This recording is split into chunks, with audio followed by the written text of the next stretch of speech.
एक देश की सुरक्षा सिर्फ सीमाओं तक सीमित नहीं हो। इंटरनल सिक्योरिटी एक ऐसी बैकबोन है जो किसी भी राष्ट्र की स्टेबिलिटी और डेवलपमेंट का आधार बनती है।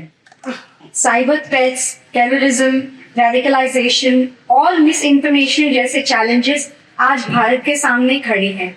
आज के सेशन में हम देखेंगे कि भारत कैसे अपनी इंटरनल सिक्योरिटी को और मजबूत बना सकता है और नए खतरों का समाधान निकाल सकता है।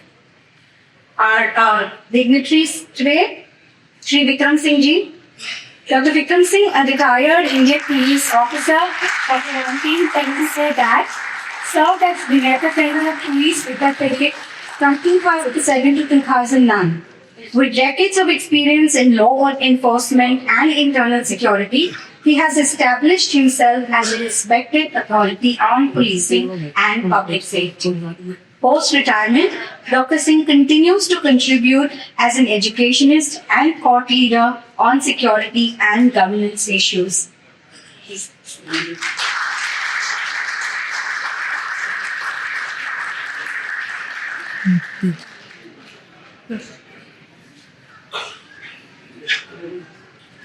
General Swain ji, DGP R.R. Swain, a 1991 batch IPS officer of the Agmat cadre, has extensive experience in intelligence and internal security. Hailing from Odisha, he served on central deputation with a research and analysis wing that's raw for 15 years before returning to Jammu and Kashmir in 2020 as Additional Director General of the JMK Police's Criminal Investigation Department, the CID, following the abrogation of Article 370. Currently the acting DGP of JNK, his expertise in handling sensitive security challenges makes him a vital voice on internal security.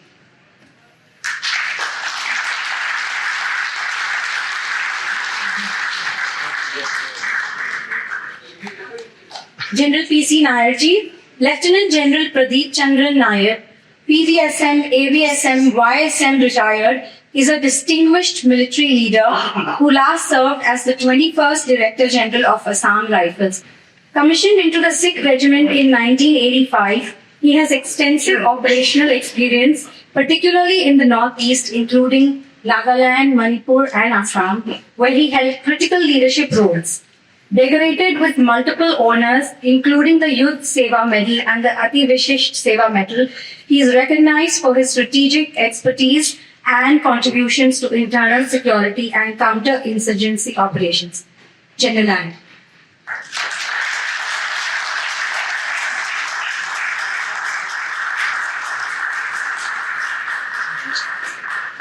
Shri Ramnik Maan ji.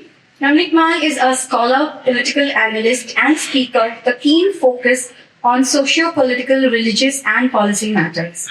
His deep insights and observations make him a prominent voice in discussions on internal security and the broader socio-political landscape of Bharat. Shri Maan ji.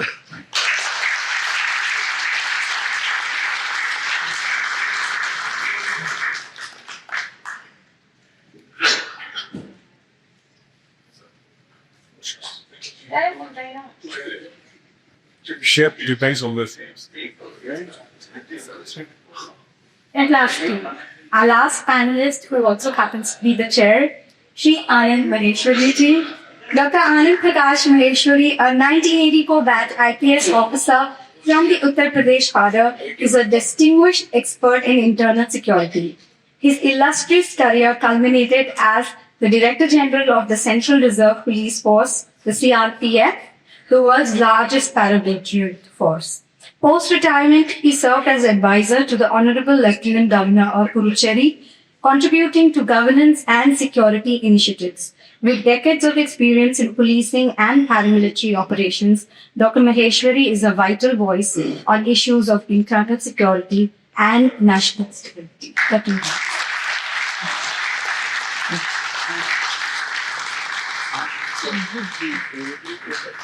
देखिए sir I did you today for Mr. Mike. आवाज आ रही कि नहीं आ रही? आई गाड़िया तो अच्छा नहीं यार और भी अच्छा सम्मानित वक्ता का ओजस्वी प्रतिभागीगण, इस सारस्वत सभा में जो ऊर्जा और स्फूर्ति दृष्टिगोचर हो रही है, अभूतपूर्व और हम सब धन्य हैं। आप वो प्रसाद देकर के जाएंगे जो कि अप्रतिम होगा, अभूतपूर्व होगा। तो मैं तो धन्य हुआ ही।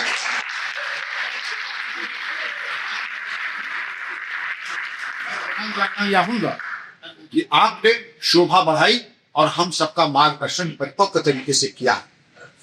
समय समय पर कालांतर में जैसी अनिवार्यता होगी, हिंदी से अंग्रेजी, अंग्रेजी से और कहीं जाना हो वो ही जा सकते हैं, लेकिन उसकी जरूरत नहीं पड़ेगी। सभी हमारे जागरूक बहुत विद्वत जन है, तो विद्वत जनों के बीच में ज्यादा अपने बारे में चर्चा नहीं करनी चाहिए। जैसा कि उद्घोषिका जी ने अपने ओजस्वी परिचय में बताया, 1974 बैच का IPS हूँ, MSc PhD हूँ, 15 लोगों को PhD कराए, 3 बार गोली लगी है, 4 बार शौर्य पदक मिला है। मेरा परिचय समाप्त।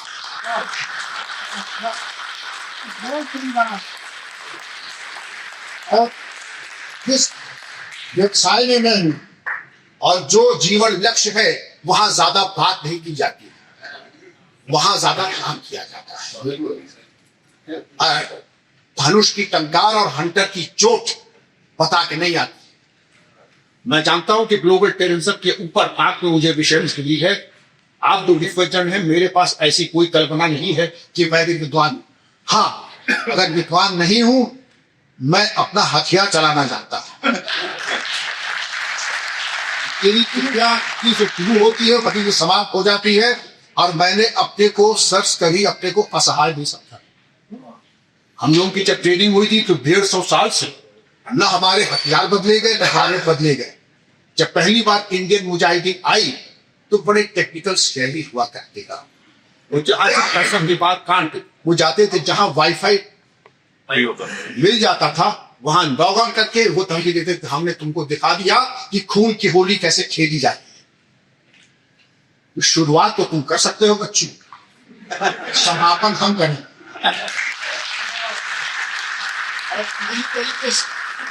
न केवल सीबी को बल्कि इंडियन मुजाहिदीन के एक एक आदमी को बीन बीन करके हमने दिलों से निकाल करके उनका वो हाल किया कि शायद उनके आका भी समझो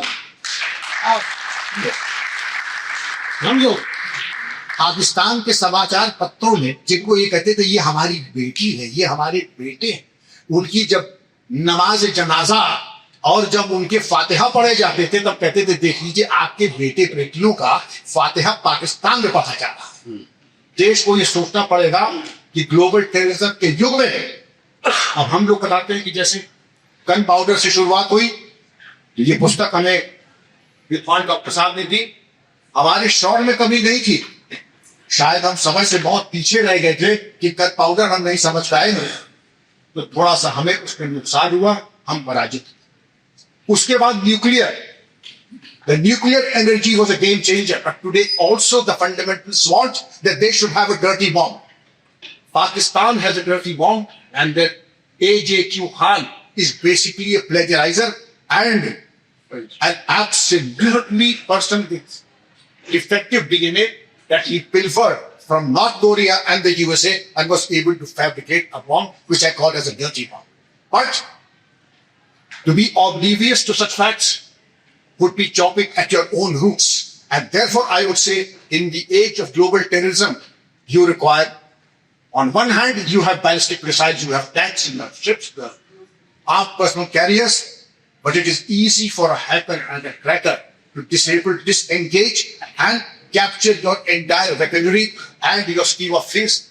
And whatever use we have in this cyber crime, 150 साल चंबल और राजस्थान के बिगड़ों में सुल्ताना, माधो सिंह, बहुत सिंह, तहसीलदार सिंह, पूनम देवी जितनी डकैती हुई उसका टोटल टर्नओवर 150 करोड़, और यहाँ एक साइबर क्राइम होता है तो 2000 करोड़, 100 सोनार की एक lot. Similarly in warfare, you require nothing, you only require a brain, and that to a perverse brain, a devious brain with a criminal propensity, and then have the technology, and the world is giving you cyber jihad. मैं चाहूंगा गायत्री जी आपको बहुत बहुत शुभकामनाएं, और जो media को ये साइबर जिहाद शब्द याद रखिएगा। साइबर जिहाद रूपू शर्मा जी के साथ जो अन्याय हुआ, उसके बाद मलेशिया और इंडोनेशिया के हैकर्स ने आकर के जिस तरीके से उनको एक तरीके से कॉर्नर करने की कोशिश की, तो वो भी एक मिसाल आपके सामने साइबर जिहाद। हमारी जो वेबसाइट से जो हैक हो रही हैं, चाहे एम्स की हो, मुंबई की जो आउटेजेस हुई, ये छोटे छोटे ट्रेडर और निम्न हमारे। इसीलिए मैं कहता हूं कि टेक्नोलॉजी में वो ठीक है, हम चाइना के बराबर नहीं हो सकते हैं। हमारा डिफेंस बजट 6 लाख मान लीजिए 7 लाख करोड़ का है। इस बार के बजट में निर्मला जी ने और आदरणीय मोदी जी ने हमें लगभग 2000 करोड़ रुपया साइबर अपग्रेडेशन के लिए हमको दिया है। ये एक बहुत अच्छी शुरुआत है, लेकिन अगर विश्व का साइबर हब भारत है, विश्व का साइबर हब भारत है, सबसे चिपे इंग्लैंड की टॉप फॉर्म्स कौन चला रहा है? सुंदर पिचाई कौन है? इंडियन है। इसी तरह जो टॉप फॉर्म्स हैं, अगर वहां का संचालन हमारे भारतीय बच्चे कर रहे हैं, तो भारत में रहते हुए बैंगलोर, नोएडा और जो हमारे हब्स हैं, हमारे पास इतनी प्रतिभा है कि हम किसी को भी चारों खाने नहीं, आठों खाने करा सकते हैं। अब हम पहले देखिए हमारे पास खतरा क्या है, खतरे को भी देखिए। खतरा ये है cyber attack, denial of service, capture of data, जो भी आपके सामरिक महत्व की सूचनाएं हैं, जो हमारा रिसर्च का डेटा है, उसके ऊपर अतिक्रमण करके उसको प्राप्त करना, जो हमारे सैन्य जो प्लानिंग है उसको कब्जा कर लेना और उसके आधार पर अपनी व्यवस्था कर लेना, ये सारी चीजें संभव है और कोशिश की जा चुकी है। अब आप पूछ सकते हैं तो इसके बारे में हमारा प्रत्युत्तर क्या है? हमारा प्रत्युत्तर बड़ा सीधा है। 2018 में डिफेंस स्ट्रेटेजी बनी हुई है। इसके अतिरिक्त मऊ में भी हमारी एक व्यवस्था है जिसपे साइबर एक्सपर्ट्स हैं। 2018 में ही 5 लाख साइबर वॉरियर्स की भर्ती की बात चुनी हुई थी, जो कि हमें इस तरीके के अटैक से, लेकिन अटैक्स अगर एक साल के 6 लाख यानी 7.25 लाख, अगर साइबर एजेंसी कहती है कि 7.25 लाख अटैक हुए, ये उतने हैं जितने की रिपोर्ट किए गए। अगर रिपोर्ट न किए गए उनकी भी गिनती कर लें तो ये संख्या बहुत ज्यादा हो जाए। लेकिन इन तमाम चीजों के बाद आप कह सकते हैं कि स्थिति बड़ी भयावह है। अब आप कह सकते हैं कि पाकिस्तान और चीन का नेक्सस, पाकिस्तान तो खुद ही एक रोग स्टेट है, फेल्ड स्टेट है, घी का कटोरा अपना खरीद दे तो बहुत बड़ी बात हो। लेकिन चीन से अगर जो उसको सहायता मिल रही है, उस चीन के पल पे उसको भी कभी कभी मेडकी को भी जुकाम होने लगता है। तो अगर पाकिस्तान को कभी जुकाम होता है तो उसके प्रत्युत्तर में हमारे पास क्या रोड मैप है? रोड मैप है पाकिस्तान को हम तो खैर प्रतिद्वंदी मानते ही नहीं है, हम केवल चीन को मानते हैं। लेकिन पाकिस्तान अगर चीन के साथ मिल करके हमारे सैन्य बल में, रिसर्चेस में, हमारे रिसर्च ओरिएंटेशन में, हमारे क्रिटिकल इंफ्रास्ट्रक्चर को, पावर हाउसेस, रेलवे स्टेशन को, एयरपोर्ट अगर थोड़ी देर के लिए को प्रभावित करता है। आपने सुना होगा एनसीआर एरिया में सबसे प्रतिष्ठित 25 स्कूलों में बॉम्ब स्केयर आया, नतीजा कुछ फिर वही हुआ। एयरफोर्स में 3 बार हो चुका है, कहीं कुछ नहीं मिला। लेकिन उससे जो राष्ट्र की क्षति हुई, जनजीवन अस्त व्यस्त हुआ और जनजीवन जब भय और आतंक का वातावरण व्याप्त हुआ है, तो वो चीज सोच रहे। लेकिन कोई चीज हवा में काम नहीं करती है। सबके फुट सोल्जर्स यही, अगर किसी को चाहिए, ये ठीक है सर्वर आपका हो सकता है बीजिंग में हो सकता है कि सर्वर आपका प्रिंटिंग प्रेस अब्दुल करीम तेलवी की बहावलपुर में हो, जो कि थी आप जानते हैं। इसी तरीके से आपने हिमालयन बैंक तैयार किया कि पूरे इंडो नेपाल बॉर्डर पे, जहां से नकली नोट छाप करके आप भारत में भेजते थे। आपको मालूम हो जैसे हमारे स्टेट बैंक है, पाकिस्तान में हमीर बैंक है, नेपाल में हमारे मिला करके हिमालयन बैंक बनाया और सारी शाखाएं भारत इंडो नेपाल 1751 किलोमीटर पे वो नकली नोट छापे भारत को पंप कर। अब वो बात आप सबको बताता हूं कि नोटबंदी जब हुई तो हमें आपको शिरका हुई, लेकिन किससे ज्यादा खुशी आपको क्या हुई? पाकिस्तान का भट्टा।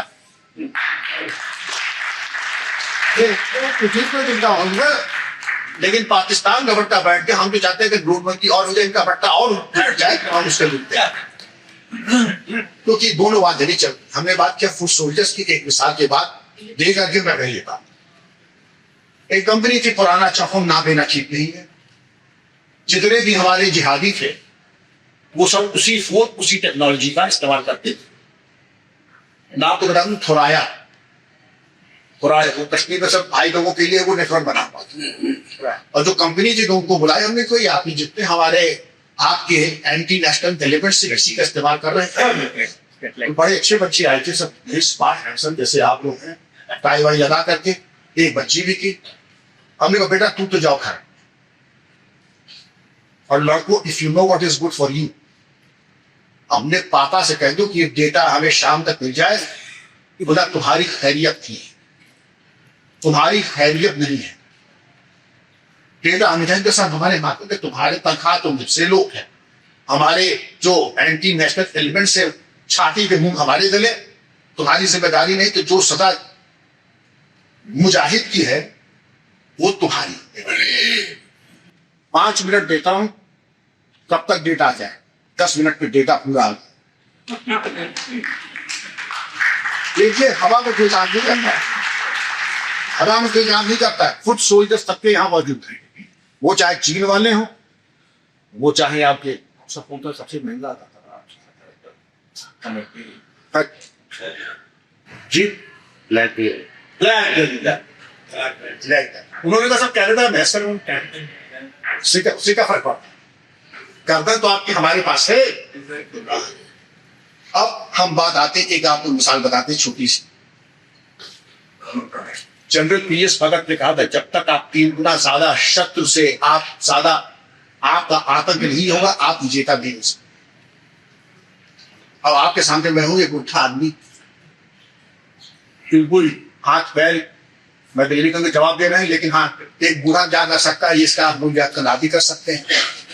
2013 में रिटायरमेंट के 3 साल बाद शायद जिस स्टेज पे आ जाने, एक टेररिस्ट था, मुकदमा पेशी में 12 बंगी से पेशी में जा रहा था, 2 खा के अब सुनिए 2 खा के मर गया लोग, इंडियन मुजाहिदीन का तारिक कासिम। ये एक स्वर्णिम अवसर मिला कुछ लोगों को। ये साहब विक्रम सिंह जब डीजीपी थे तो उसको इतना हाथ पैर तोड़ा कि ये मर गया। और हमारे पिछलाल जो सिटिंग डीजीपी थे और एसटीएफ के 40 अफसरान के ऊपर हत्या का मुकदमा कायम हुआ। ठीक, आपको केवल प्रताड़ित करने के लिए कि आप एक तो बयान दे दें और आप ऐसी बातें कर दें। तो हमारा बयान आज की है अखबार में, तो हमने कान जब आए, मैं ऋषिकेश में एक व्याख्यान देने गया था रामकृष्ण मिशन में, तो वहां पर जब बाहर गया तो देखा बड़ी संख्या में पत्रकार थे। हमने कहा मेरा व्याख्यान बहुत लोकप्रिय रहा, तो सम्मान के साथ बताइए उन्होंने कहा साहब देखना तो हत्या का मुकदमा लेके आ कैसे। उनका वहां एक व्यक्ति मर गया और वो डाकी आपने एक बराक ओबामा का प्रेसिडेंट जो बटन दबाते हैं वॉशिंगटन में और वहां बम फूटता है जाकर के अफगानिस्तान, और एक मैं हूं ऋषिकेश को बटन दबाता हूं आदमी मरता है जाके 12 बम। वहां कल्पना शक्ति की वहां। बहरहाल आपके सामने न तैन्यम न पलायनम, जो भगवत गीता, न तैन्यम न वीरता दिखाएंगे न पलायन करेंगे, तो 2 हाथ होंगे। और तुम अपने बाप से अगर फायदा हुए तो खुद जीतोगे और न जीतूंगा तो मैं। थैंक यू, जय हिंद।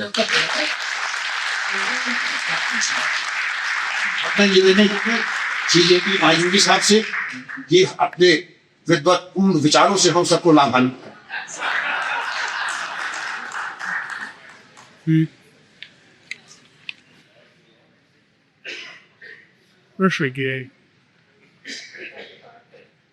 आप सभी को मैं नमन करता हूँ, आयोजकों का बहुत बहुत आभार।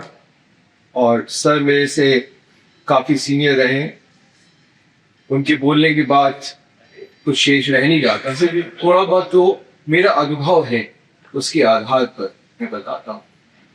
एक सर्वे हुआ था जिसमें दोनों वर्ल्ड वॉर के सर्वे के बाद ये आंकड़ा निकल के आया कि जो 37 कंट्रीज डिवास्टेट हुई उनमें से केवल 9 कंट्रीज थी जो कि एक्सटर्नल एग्रेशन से डिवास्टेट हुई, बाकी 28 कंट्रीज इंटरनल सिक्योरिटी की वीकनेस की वजह से डिवास्टेट। एज गुड एज जैसे कोविड पीरियड में वो लोग सब सर्वाइव कर गए जिनका इंटरनल रेजिस्टेंस इम्यूनिटी स्ट्रॉन्ग थी। ये सर्वे ने भी प्रूव किया, कोविड उसके बाद में आया। नाउ इंटरनल सिक्योरिटी है क्या? हमने सुना सुबह कि विश्व में जो भी हो रहा है हम बहुत लार्जर परिवेश में रह रहे हैं, जो इंटरनेशनल पोस्चरिंग है वो हमारी इंटरनल सिक्योरिटी को अफेक्ट करती है। We are living in a technologically linked global society, जिसमें कि आप कोई भी सूचना यहां से वहां, मिस्टर एपी महेश्वरी क्या बोल रहे हैं, so many people will know in the world with no time. So do know our adversaries. The world is shrink, convergence. इसमें डेटा इतना स्ट्रांग हो गया, data has become a weapon. जब मैंने पहले कहा कि international posting is important because of the stakes of various people, एक ने मेरे से कहा कि पूरी सर्विस में आपको सबसे मुश्किल काम क्या लगा. मैं कभी वो कुछ मुश्किल नहीं लगा, केवल एक काम मुश्किल था कि हम स्टेक होल्डर मैनेजमेंट कैसे करें.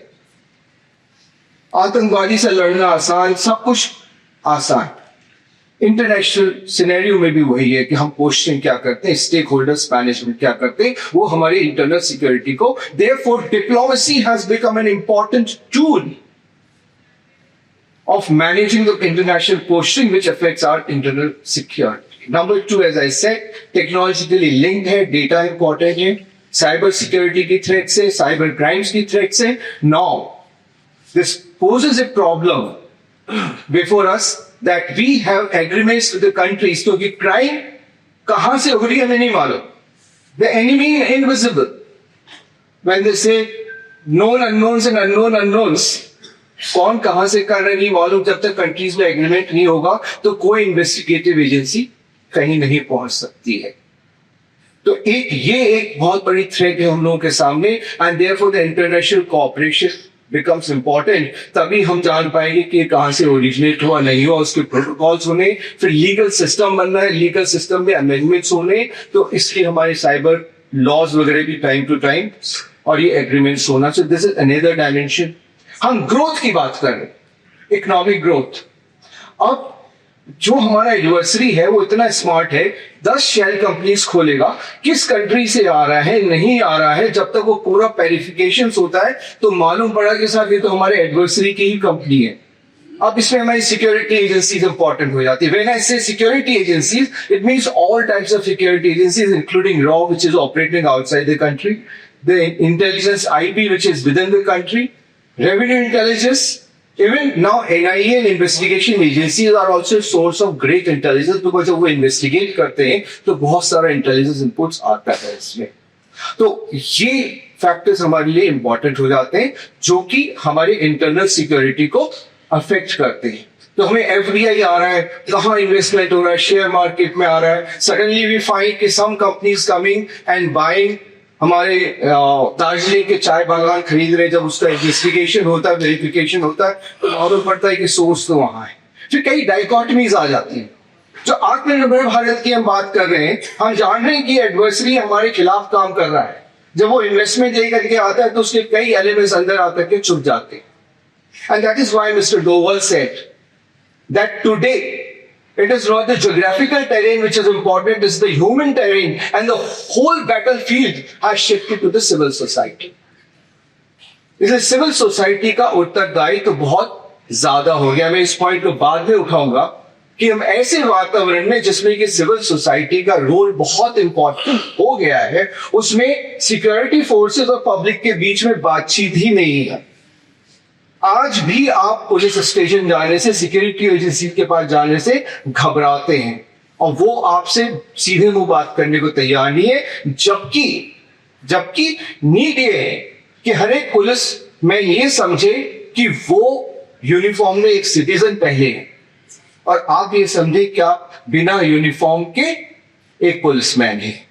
ये वक्त आ गया है. कौन रह रहा है, कहां रह रहा है पड़ोस में, वो विजिलेंस आ गई है. अब इसी के बीच में इंटरनल सिक्योरिटी के थ्रेट्स क्या आते हैं, बिकॉज हमने साइलोस बना रखे हैं. Very important point which all of us should know, and I have been witness to it.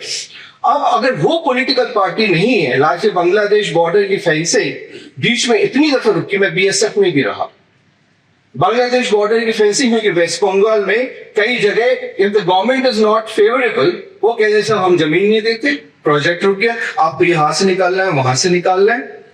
कहीं और स्टेट्स में भी जहां पर कि अगर पॉलिटिकल, सो जो पॉलिटिकल डिफरेंस आप आइडियोलॉजी का रखिए, लेकिन जहां कंट्री की बात आती है, we as a nation vulnerabilities हैं ये हमारी. और अभी तक वो अगर आप देखेंगे बीएसएफ ने कब प्रोजेक्ट जारी किया, अभी तक हमारी सीमाएं, और हम इजराइल गए थे और वो जो पहले वाली मीटिंग में भी ये पॉइंट उठाया गया था, L1, L2, L3, इजराइल ने 6 महीने में अपना पूरा बॉर्डर कर लिया। मैंने कहा साहब आपने कैसे किया? तो उन्होंने कहा साहब हमने पूरे कंपनीज को बुलाया, हमने एक टीम बनाई, we visited all the company, saw their capacity, एक इंडस्ट्रियलिस्ट को हमने फाइनल कर दिया, फिर हमारे एक्सपर्ट्स वहां बैठ गए और धड़ वहां से टेक्नोलॉजी। हमारे यहाँ क्या हुआ, I was a party to it, हमारे 1.5 साल लगा। उनका L1, L2, L3 ये वो और इंडेक्सिंग सिस्टम होता है वो सब आया।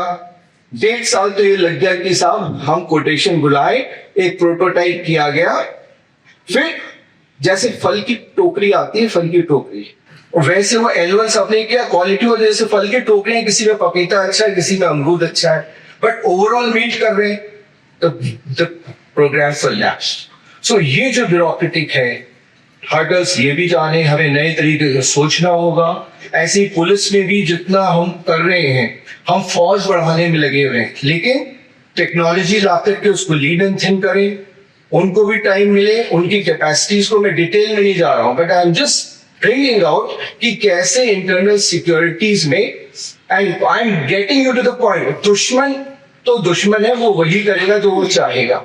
आप इधर से रोक लोगे इधर से जाएगा, इधर से रोक लोगे इधर से जाएगा। He is aggressive as volatile, तो वो तो जो करेगा हमको केवल प्रिडिक्ट करना है, लेकिन हम क्या करें?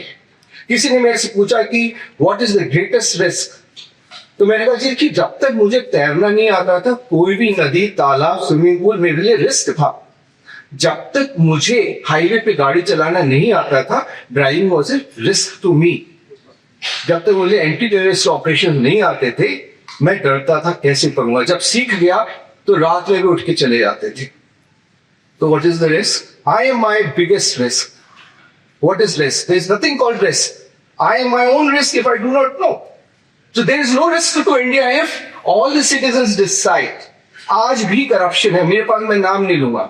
मैंने बहराइच में नौकरी की, सुना वहां पे गोरखपुर में नौकरी की, पूरे बॉर्डर पे सर बैठे हैं, कई इंटेलिजेंस आती है उसमें, दिलशाद बेग थे ISI से, there are many people who are getting funding from the other side, the same Indians। हम ऐसे ही तो ना रूल हो गए, किसी ने किले का दरवाजा खोल दिया, 48 लोग ईस्ट इंडिया कंपनी के उतरे थे।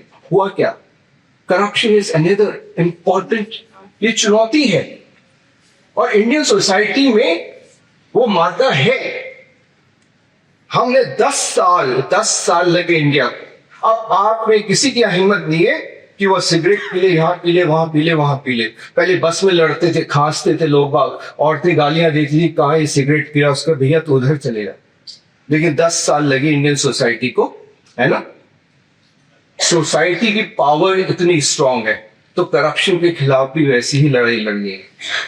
बूथ कैप्चरिंग होती थी इसी हिंदुस्तान में, मैंने जब नौकरी ज्वाइन की, सर्वी थे, सब देखते थे बूथ कैप्चरिंग। लेकिन जब होता क्यों था?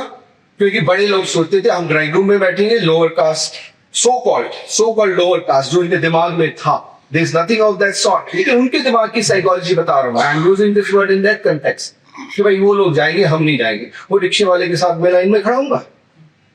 नहीं जाते थे। तो जो लोग जाते थे वही चुनते थे, वैसे ही चुन के आते थे लोग, वही रूल करते थे। अब it is a matter of pride, everybody goes, this another ट्रेमेंडस change in India. See the power of society. जब हम बच्चे थे, हमारे फादर कहते थे उसके घर बच जाना, गंदा पैसा आता उसके यहाँ, कर्म भार चढ़ेगा। ठीक नहीं है। अभी आज की सोसाइटी क्या? अरे ठीक है, रिच है, उसके यहाँ 5 गाड़ियां हैं, 5 बंगले हैं, जाते हैं उसके यहाँ, खाना खाते हैं, आगे पीछे घूमते हैं, मेरा भी भला हो जाए। अगर ये ऐसी सोसाइटी है, nobody can save us. We are our own risk. जब तक हम ये नहीं मानते हैं, I'm a strong believer, I mean, मैं खुद जब इस पेशे में आया तो मेरे को पहली दफा लगा, मैं गया था यूपी से, आगे कोई मतलब नहीं था, मेरी पोस्टिंग हुई कोकराझार में। मैंने कभी एंटी इंसर्जेंसी ऑपरेशंस नहीं किए, but it took me some time, 3 months 4 months। मैं उस अवस्था से गुजरा हूँ। मैंने TN मिश्रा साहब हमारे डीजे थे, मैंने कहा सर मैंने कभी हथियार चलाए नहीं है, पिस्टल चलाई है, AK-47 और ये ऑटोमेटिक ग्रेनेड लॉन्चर्स मैंने कभी डील नहीं किया। ही सेंट मी टू मुदखेड़, हफ्ता भर में केवल खोलना, जोड़ना, फायर करना, फिर I became confident, no more remain the risk. So enemy वही करेगा जो पिछले सत्र में हमने इतना सुना। तो साइलोज से निकलना भी जरूरी है। और आई एम टेलिंग सर, बैठिए आगे, इतना बढ़िया कोऑर्डिनेशन है जम्मू कश्मीर ईस्ट बॉर्डर, तो ये सब रहेगा। म्यांमार की थ्रेट है, बांग्लादेश की थ्रेट है, इट्स द बिगेस्ट थ्रेट कि हम चारों तरफ से सराउंडेड है बाय चाइना। और ये आज की बात नहीं है, हम देखने को मना करते थे। This is another important defect which we have, कि हम एडमिट नहीं करते कि हमें बीमारी है। 1990 में मैं एसपी डेराइश था, उस वक्त से हमने कहना शुरू किया कि चाइना के फुटप्रिंट से आने शुरू हो गए, टावर्स लगने शुरू हो गए, कल्चरल सेंटर शुरू हो गए, इस तरह की बात हो रही। अभी भी इंडिया में बुद्धिस्ट के नाम से कई नए वो चीज आ गई है, हिंदू गॉड्स के नाम से भी वो एंटर कर जाएगा। आपको लगेगा कि सर ये तो अपने धर्म की बात कर रहा है। नो, वो दुश्मन है, भेष बदल के आएगा, रंगे सियार की जैसे आएगा, जैसे भी आएगा, he will try his best। तो चुनौतियां बदलती जाएगी, सब कुछ बदलती जाएगी। तो इंटरनल सिक्योरिटी में हमारी capacity building, integration between the state, political difference है, लेकिन पॉलिटिकल पार्टीज में भी। अब गवर्नेंस जितनी भी है, सारी गवर्नेंस हमारे डिजिटल प्लेटफॉर्म्स पे हो रही है। एक सबसे बड़ी जो हम कहते हैं कि साइबर वॉरफेयर होगा, आपका चलता हुआ प्लेन उड़ जाएगा, आपके जितने डैम से अचानक एक दिन खुल जाएंगे, वो एवरीथिंग इज साइबर कंट्रोल्ड। हमें वो लानी पड़ेगी। बाहर सरकार इतना कह रही है, इतना प्रोपोगेशन रहा, फिर भी साइबर क्राइम्स हो रही है। हम साइबर सिक्योरिटी में बिल्कुल ध्यान नहीं दे रहे, लेकिन गवर्नेंस नहीं होगी अगर अगर डिजिटल प्लेटफॉर्म्स में नहीं जाएंगे। तो इसमें सिविक सोसाइटी को, हम सबको मिलकर के आगे आना होगा। And that is one thing. इस तरह के जो फोरम्स है, जो बात हो रही है, हम जब बात इकट्ठे होकर कर रहे हैं अपने एग्जिस्टेंस की, तो ये सारी चीजें इसमें बहुत मायने रखती हैं। एक बहुत बड़ा पूरी दुनिया के सामने आ रहा है, हमारे सामने भी आ रहा है, और वो है climate change. It is going to the new threat. वो इसलिए मैं कह रहा हूं कि क्लाइमेट चेंज आने से हमारा कृषक वर्ग, हम लार्जली, आप गांव में जाएंगे तो स्ट्रेस दिखेगा आपको। अनदर थिंग इज, जो एक साहब ने सुबह बात उठाई थी, पॉपुलेशन, वो बहुत अच्छे से प्लान करना पड़ेगा कि हमारी बुजुर्ग पॉपुलेशन को भी हम कैटर करें, यंग पॉपुलेशन भी रहे। It's a fine balancing of the population growth. At the same time हमारा जो इकोनॉमी है उसको भी हम बैलेंस करें। And as it was told in the earlier sessions, पैसा होना बहुत जरूरी है। आज के टाइम में जो मार्केट इकोनॉमी की बात कर रहे हैं, तो every one of us has to contribute to it। तो इंटरनल सिक्योरिटी नहीं है, हमने माओइस्ट वायलेंस एक इंटरनल सिक्योरिटी का, हमारी फोर्सेस स्लोली ग्रेजुअली। और वहां भी आप देख लीजिए, जब दोनों एक सरकार आ गई थी, वहां भी बीजेपी की सरकार है, यहाँ पे भी बीजेपी की सरकार, सेंट्रल स्टेट बहुत अच्छा काम होता है। जब नहीं होता है तो सिपाही घूमता है, मुझे को रुकने की जगह नहीं है, टेंट के नीचे है, पानी नहीं है, वो नहीं है। ये भी हमने दुर्दशा देखी हुई है बिकॉज ऑफ दीज फैक्टर्स।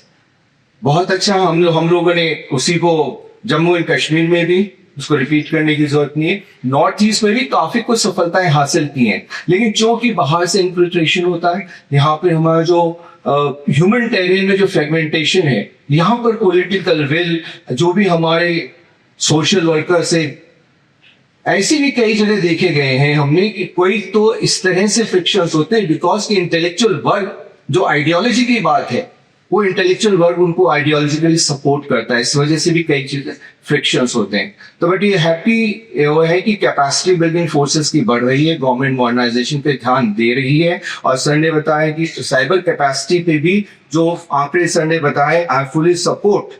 तो जो चीज है, मैं आपको एंड में केवल इतना ही कहना चाहूंगा कि हार्ड पावर है, लेकिन हमारे पास सॉफ्ट पावर भी है। और जब हम diplomacy as a tool use करते हैं, उसमें सॉफ्ट पावर का बहुत यूज होता है। भारतीय धर्म में हमारी जो प्राचीन सभ्यता है, घूम फिर के दुनिया में वही चीज वापस आ रही है, चाहे आप उसको कुछ भी कह लें। They have to come back to organic farming, they have to come back to intermittent fasting, they have to come back to being in the moment, this blissful, they are coming back to the same, because वो पिछले 5-10 हजार के experience में आधीनक था। जो market forces से चलते हैं, वो उनको अगर मार्केट में घुसना है तो एक रिसर्च करा लेंगे, उसको इतना प्रोपोगेट कर देंगे नैरेटिव देकर के लोग आप उसको सत्य मान लेते हैं। लेकिन ये चीजें आ रही हैं, तो we should have faith in our wisdom, जो एंसेस्ट्रल विजडम है, और उसमें भी लड़ाई के कई सिद्धांत हैं, पंचतंत्र भी है, चाणक्य का सिद्धांत भी है, ये सब अनुभव आधारित हैं। तो कोई ऐसी चीज नहीं है दुश्मन को जो करना है करेगा, ये नहीं करेगा तो वो करेगा, वो नहीं करेगा तो तीसरी चीज निकाल लेगा। लेकिन पॉइंट ये है वेयर इज द रिस्क। मेरा ये मानना है कि we are our own risk and it is a good initiative कि हम उस सारी रिस्क को कवर करने का ये कर रहे हैं। और जो एक चीज बताई गई थी उसको मैं पुनः दोहराता हूं as my last point before other speakers now, R&D। अगर आज अमेरिका शक्तिवान है वो केवल R&D की वजह से है। उसकी इतनी R&D स्ट्रांग है कि it is so much advanced. और दुख वक्त की बात यह है कि most of the people who are involve वो यहीं से जाते हैं। हमारा IITian, हमारा डॉक्टर बाहर जाके सक्सेसफुल है, तो हमने अपने परिवेश में ऐसी कौन सी कमी रख दी कि वो बंदा यहाँ पर रुकना नहीं चाहता, यहाँ सक्सेसफुल नहीं हो रहा। और इसमें दोबारा नहीं बोलूंगा, आप लोग सब जानते हैं अगर सेम इंसेंटिवाइज हम कर दें तो हमें कोई चीज रोक नहीं सकती। हम लोग बहुत हार्ड वर्किंग हैं, कठिन परिस्थितियों में बड़े होते हैं, काफी कुछ सोचते हैं। इंडियंस का इंटेलिजेंस लेवल बहुत अच्छा है, बाहर जाके देखिए सारे, चाहे ड्राइवर हो, चाहे लेबर हो, चाहे कोई हो, वी आर वेरी गुड। लेकिन यहाँ पर हम नहीं करते। तो अगर उस चीज को एड्रेस किया जाए तो मैं समझता हूँ कि कोई रिस्क नहीं रहेगी। दुश्मन कैसा भी हो आते जाते रहेंगे, हमारा भारत स्ट्रांग रहेगा और हमें आगे बढ़ने में कोई चिंता नहीं।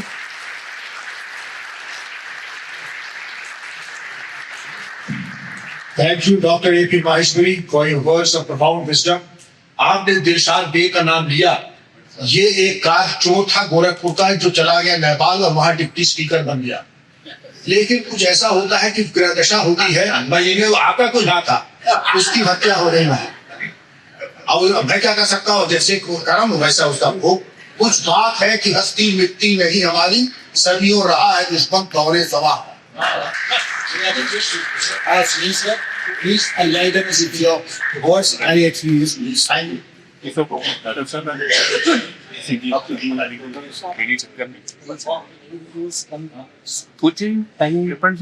मंच में बैठे माननीय स्पीकर्स, सभागृह में उपस्थित देवियों और सज्जनों, मैं शुरू से ऑल्टरनेट मीडिया और खासकर गायत्री जी का आभारी हूँ कि उन्होंने मौका दिया और मेरा विचारों और अनुभवों को आपके साथ साझा करने और सीखने के लिए। पहले एक एरर मैं करेक्ट करना चाहूँगा। मैं एक्टिंग DGP अभी नहीं हूँ, मैं रिटायर्ड हूँ। मैं JNK कैडर जो ओरिजिनल था उसी की कैडर ऑफिसर हूँ, बाद में ये एडमट बन गया। जैसे मैं RNW में काफ़ी अर्सा रहने के बाद 2020 में 1 साल बाद जब अब्रोगेशन हुआ, मैं इंटेलिजेंस हेड के तौर पे गया, फिर वहाँ DG रिटायर हुआ 4 महीने में। मुझे टॉपिक दिया गया था resurgence of terrorism and separatism in Jammu and Kashmir. मेरे ख्याल में इस टॉपिक को एड्रेस करने का कई तरीके होंगे।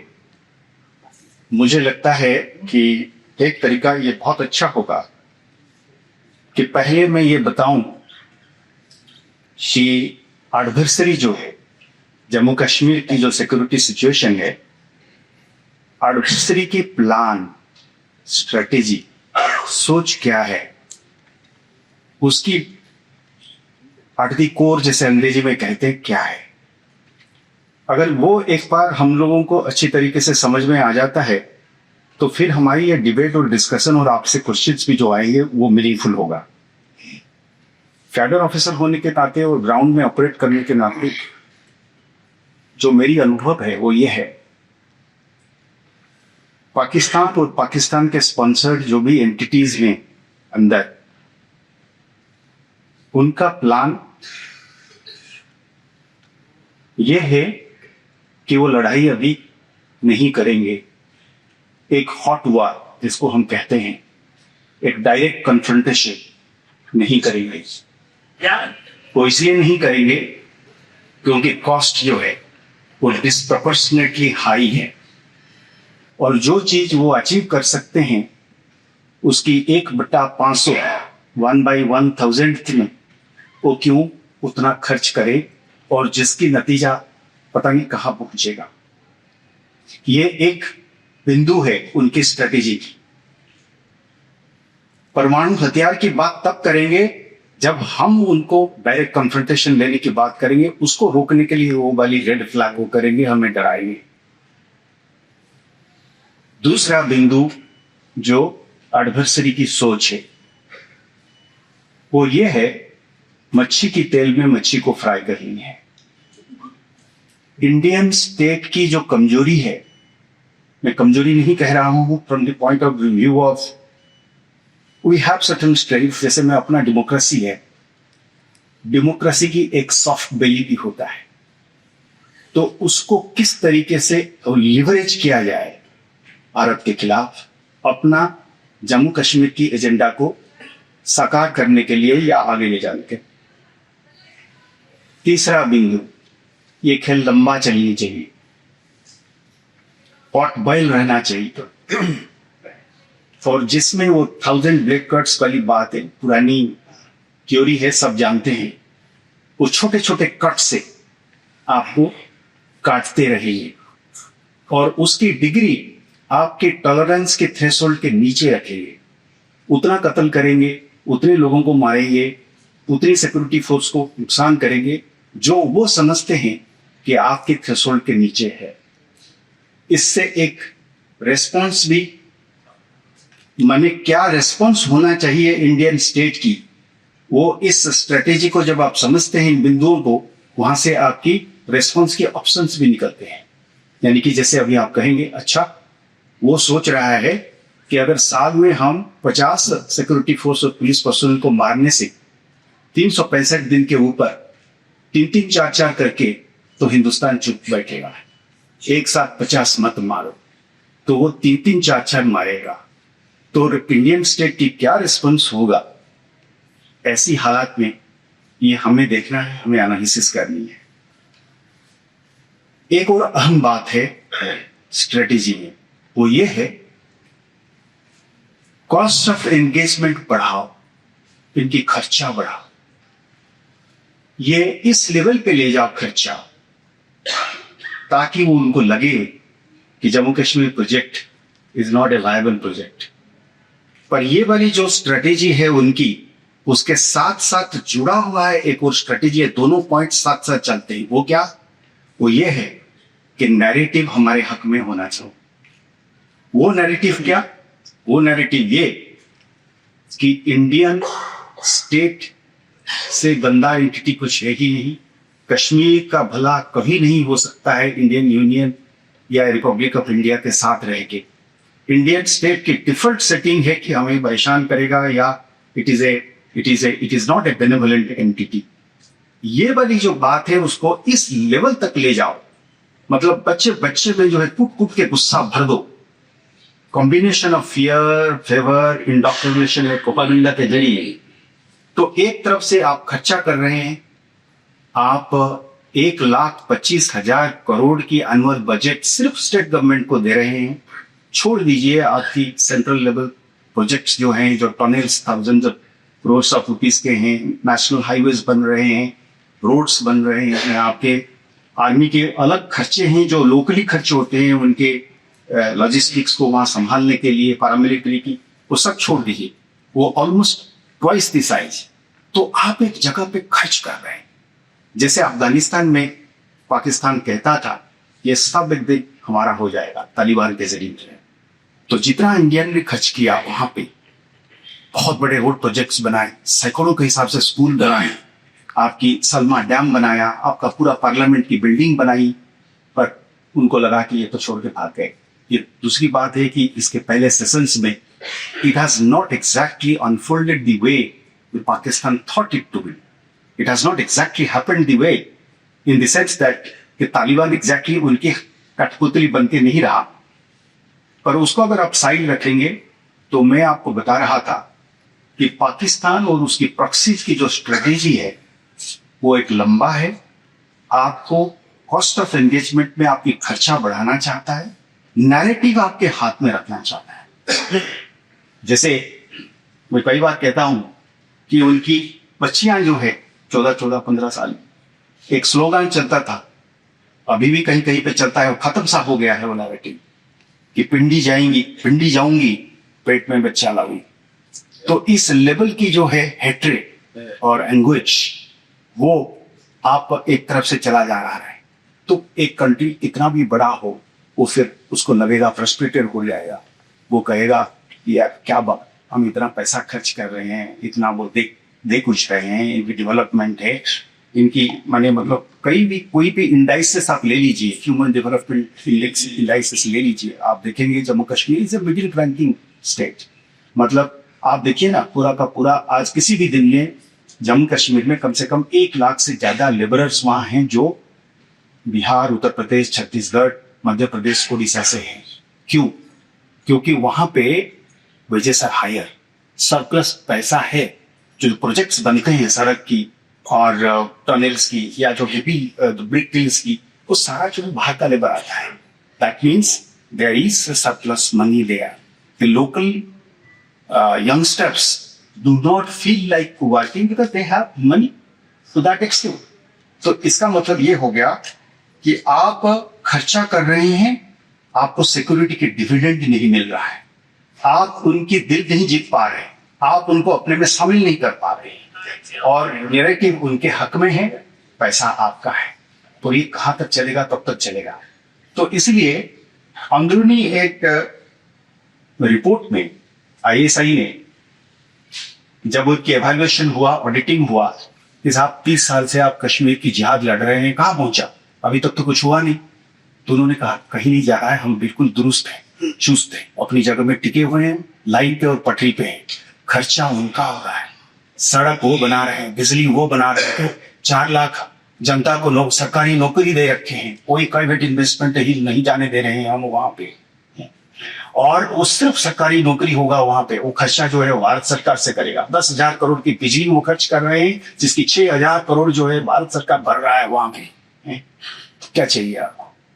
कंट्रैक्टर हमारे, सिस्टम हमारी, पैसा होगा। ये स्ट्रेटेजी है, ये strategy. It is in this overall strategy of the enemy, Indian state को कश्मीर में जंग लड़नी है, पाकिस्तान को हराना है।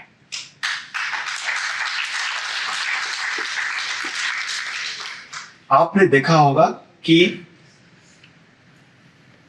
इसी में से एक स्ट्रेटेजी भी निकलती है जो एक हिसाब से बड़ी आसान है। 2019 की एब्रोगेशन के बाद 370 जब खत्म कर दिया गया, आज भी कुछ स्कूल ऑफ थॉट के लोग हैं, जो लोकल पॉलिटिकल लोग हैं वहां पे भी, और जगह से भी, मेन स्ट्रीम लाइट में भी, उनका ये कहना है कि साहब वहां जो पीस अभी है वो ऑर्गेनिक नहीं है, वो जबरन है, उसको आपने ढक्कन लगा के बंद करके रखा हुआ है। आप अगर मुझे पूछेंगे और वाकई में अगर कश्मीर में जाके घूमेंगे, ये झूठ है। मतलब आप ये सोचेंगे, फिर पूछेंगे कि अगर झूठ है तो वोट के टाइम पे क्यों नहीं मेन स्ट्रीम पॉलिटिकल पार्टीज को वोट मिलते हैं, सॉफ्ट सेपरेटिस्ट टाइप की सोच रखने वालों को वोट क्यों मिलता है? ये कॉम्प्लेक्स क्वेश्चंस के आंसर्स भी हैं। और मैं जब मेरे बात को खत्म करने लगूंगा तो मैं ये अंडरलाइन करना चाहूंगा कि कहां कहां नेशनल सिक्योरिटी स्ट्रेटेजी में जम्मू कश्मीर को लेकर छोटे बड़े ट्विक्स और नॉट बोल्ट्स को कसना है। देखिएगा, इशू ये है कि आपको एक कॉन्सेंसस डेवलप करनी है, आपको एक सहमति क्रिएट करनी है कंट्री के अंदर, और वो द्विदलीय हो या मल्टी पार्टी लेवल पे कॉन्सेंसस हो, जिसमें आपकी स्टेमिना होनी चाहिए कि आप छोटे बड़े नुकसान को झेलेंगे, पर अजिथ्रोमाइसिन की पूरी जो आपकी वो है कोर्स है, उसके बीच में से नहीं निकलेंगे। Because we are a democracy, we have certain limitations. We are not China. We cannot, उन्होंने डिसाइड किया कि Hong Kong is our country, our part of the state, we will have one system, then they said that democracy will halt till such time the national security challenges that comes from Hong Kong will put to an end. Unfortunately, or disadvantageously in certain senses, we do not have that kind of a privilege. I value my democracy almost like a religion. Having said that, वो democracy को रखते हुए क्या हम national security consensus बना सकते हैं कि साहब जहां तक जम्मू कश्मीर है तो हमारी अप्रोच पार्टी के बाहर जाकर लंबे अरसे के लिए एक लॉन्ग टर्म में हम एक लाइन पकड़ेंगे, हम डुअलिटी को मौका नहीं देंगे. हम एनिमी जो उनके हमारे अंदर बैठे हुए हैं और बाहर, उनको ये मैसेज जाएगा कि you cannot play with us, you cannot game the system to our disadvantage. कहने का मतलब ये है साहब कि स्ट्रेट रेड लाइट्स बनेगा जहां पे आप नैरेटिव में या अपने ही सिस्टम को आप लिवरेज करके टेररिज्म और सेपरेटिज्म को आप बढ़ावा देते हैं. आप कॉन्ट्रैक्टर्स वहां पे जो गवर्नमेंट कॉन्ट्रैक्टर्स से अगर इसके एविडेंस आता है कि वो टेररिज्म को सपोर्ट करते हैं, अगर ये आता है कि गवर्नमेंट के एम्प्लॉय एसोसिएशन से खुद ही जो है इसको नैरेटिव को फैला रहे हैं, अगर आपके पास एविडेंस आता है कि वहां का इमाम और खतीब इधर से फंड्स लेते हैं मॉडर्नाइजेशन के लिए और उसको डाइवर्ट करते हैं, आपको अगर ये खबर आता है कि वहां की मीडिया बाहर से बड़ा जो है उस तरीके की एजेंसी से लाके फॉल्स नैरेटिव को आप चलाते हैं, on facts, on hard facts हम आपको टकरेंगे, कानून के जरिए टकरेंगे, रूल ऑफ लॉ के जरिए टकरेंगे, कोर्ट के जरिए टकरेंगे. पर कोर्ट जो है वो it will not be hijacked by the Pakistan or its proxies.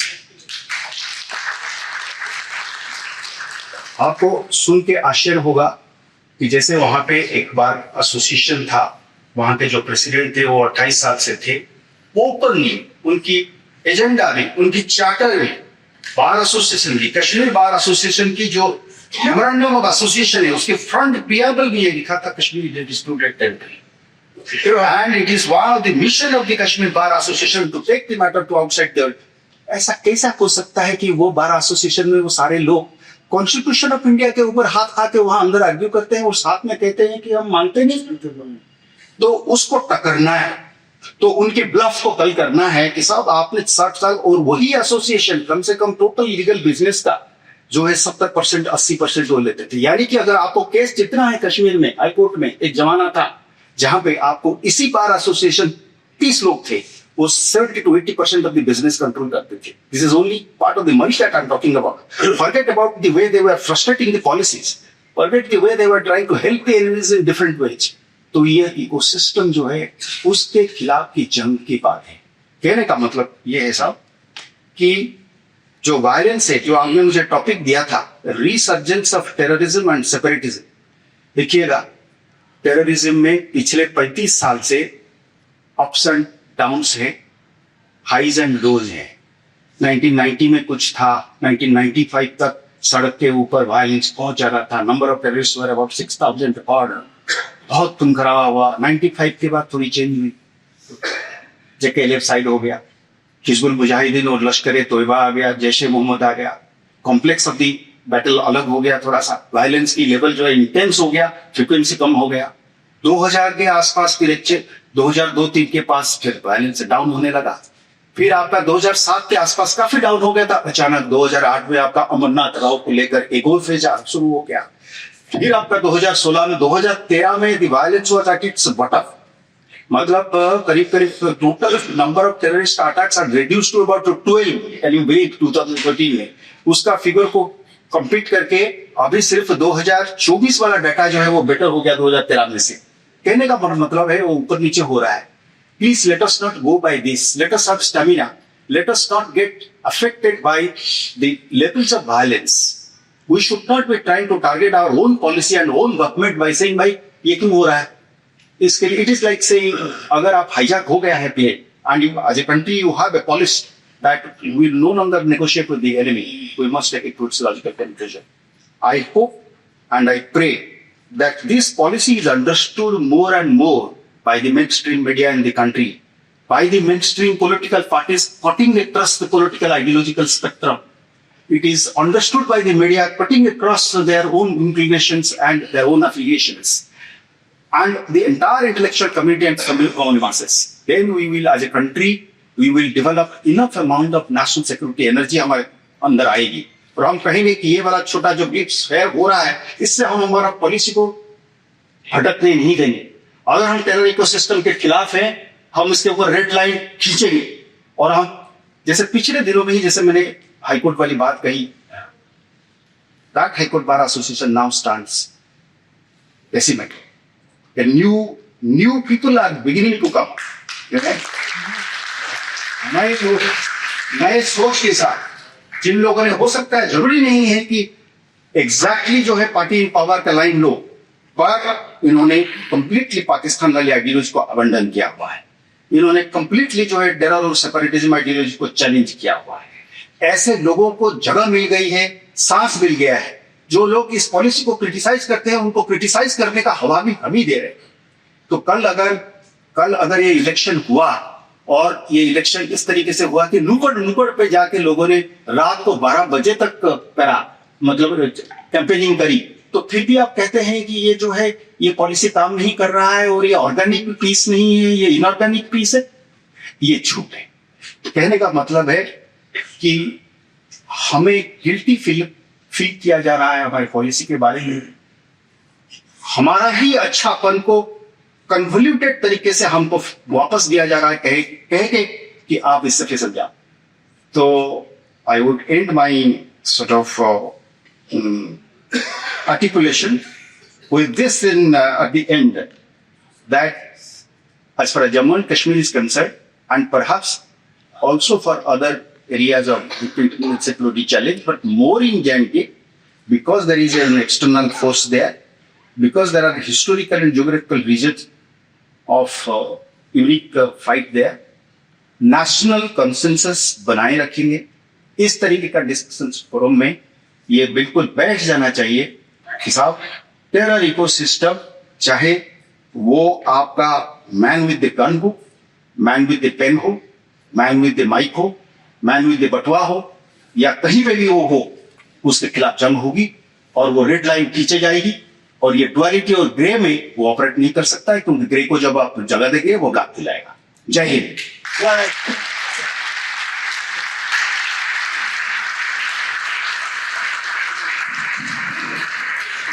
Thank you, Mr. Smith, for a very thought-provoking dissertation and a presentation.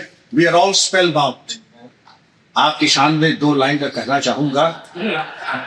क्या सताएगी शिद्दत प्यास की मुझे, क्या सताएगी शिद्दत प्यास की मुझे, पत्थर से पानी निचोड़ने का हुनर जानता हूं.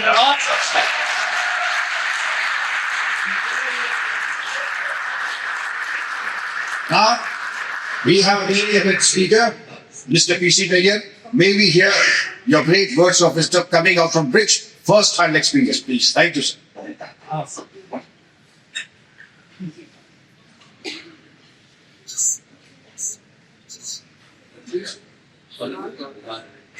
जय हिंद. सबसे पहले मैं हमारी हूँ मैडम गायत्री जी का और ऑल्टरनेट मीडिया का कि मुझे यहाँ पे आज ये मौका दिया गया कि आपके समक्ष आके कुछ अपने विचार प्रकट करूं. और मैं अब आपको ले चलता हूँ पूर्वोत्तर, यानी कि नॉर्थ ईस्ट. मेरा टॉपिक वैसे है मणिपुर के बारे में, लेकिन मणिपुर पहुंचने से पहले मैं मोटे तौर पे आपको भूतपूर्व नॉर्थ ईस्ट के बारे में भी बताना चाहता हूँ. तो आगे जाने से पहले मैं एक बार अगर ऑडियंस आपसे पूछूं कि आप में से कितने लोग नॉर्थ ईस्ट जा चुके हैं, जरा हाथ खड़े करिए. Very good, very good. और इनमें से कितने लोग मणिपुर गए हैं? बहुत बढ़िया. This is much better, more than my expectations. मैं सोच रहा था शायद 1 या 2 ही लोग होंगे जो गए होंगे, लेकिन मुझे खुशी है कि इतने सारे लोग थे. तो आज का जो विषय है वो है मणिपुर, और मणिपुर का रोल क्या होगा अनस्टॉपेबल भारत के लिए। लेकिन जैसे मैंने शुरू में कहा, मणिपुर पहुंचने से पहले एक हमें मोटे तौर पे देखना चाहिए नॉर्थ ईस्ट या पूर्वोत्तर के बारे में। ये वो एरिया है, ये वो इलाका है जहां पे आबादी पूरे देश की केवल 4%, 4% ओनली, और जमीन कितनी है? 8%, 8% तो भी थोड़ी कम। अगर पूरे पूर्वोत्तर की जनसंख्या केवल 4% है, तो आप समझ लो मणिपुर की कितनी होगी। मणिपुर की जनसंख्या केवल 32 लाख है आज की तारीख में। वो शायद वसंत कुंज और वसंत विहार में 32 लाख से ज्यादा हो गए। लेकिन ये ऐसा स्टेट है जो इंडिया के फ्यूचर में आगे के लिए, अगर हम कहते हैं 2047 में हमें किसी मुकाम पे पहुंचना है, तो नॉर्थ ईस्ट का और मणिपुर का इसमें बहुत ज्यादा योगदान होगा। मणिपुर के कई लोग हैं जिनके बारे में आपने सुना होगा, स्पोर्ट्स वाले खासकर, मेरी कॉम, मीराबाई चानू। आप गूगल करिए इंडियन वुमेन्स फुटबॉल टीम, आपको आश्चर्य होगा 50% से ज्यादा मणिपुर की लड़कियां हैं, और वो लड़कियां कुकी भी हैं, मैथी भी हैं। आप देख लीजिए इसी प्रकार से बॉक्सिंग, मेंस हॉकी, हर टीम में आपको इनके बच्चे मिलेंगे। जहां तक मेरा सोच विचार, और मैंने मणिपुर को काफी स्टडी किया है, मेरा पीएचडी भी मणिपुर में है, मणिपुर के ऊपर ही मैंने पीएचडी किया है, और मेरे टेन्योर से कई बार मैं वहां रह चुका हूं। तो मैं इसको कई सालों से, कई दशकों से कहता आया हूं कि ये इस स्टेट को हमें sports capital of the country कहना चाहिए। और आपको पता होगा कि देश का सबसे पहला स्पोर्ट्स यूनिवर्सिटी जो हमारी सरकार बना रही है वो मणिपुर।